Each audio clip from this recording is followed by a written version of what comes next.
Welcome back to RamZland. Today I want to share with you Frankenstein's Vortex. Check this out. All I'm using in this investigation is a turntable, a vented wastebasket, a plunger, 100 milliliters of distilled methanol, boric acid, my stir spoon, a lighter, and some duct tape. Begin by adding 6 grams of boric acid to 100 milliliters of distilled methanol. As you stir the solution, you're creating the ester trimethyl borate. The next step is to fold a piece of duct tape and stick that in the bottom of your wastebasket. Then attach your solution of trimethyl borate to the bottom of the wastebasket. This will hold it in place as you turn the basket. In addition, I like to fold another piece of duct tape and put it on the bottom of the turntable to secure the wastebasket.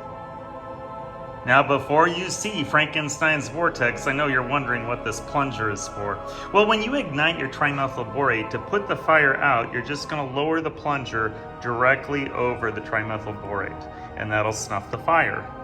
Okay, and now we're ready to witness Frankenstein's Vortex.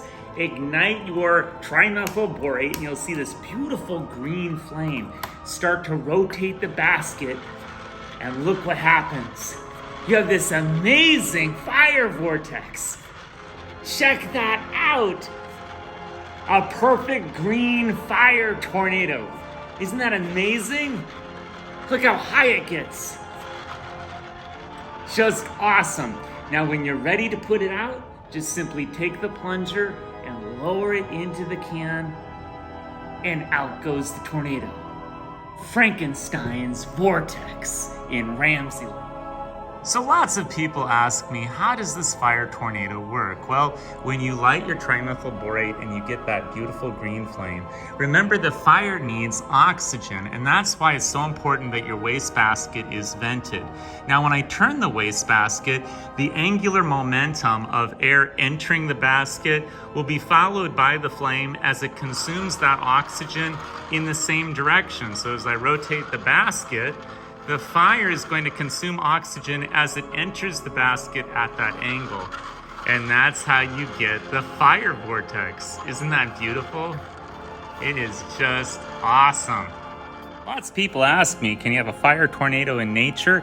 This was filmed in Australia. If you have an updraft that hits a strong jet stream, it can start to rotate that fire into a vortex. I hope you enjoyed today's edition of RamZland, and I'll see you next time.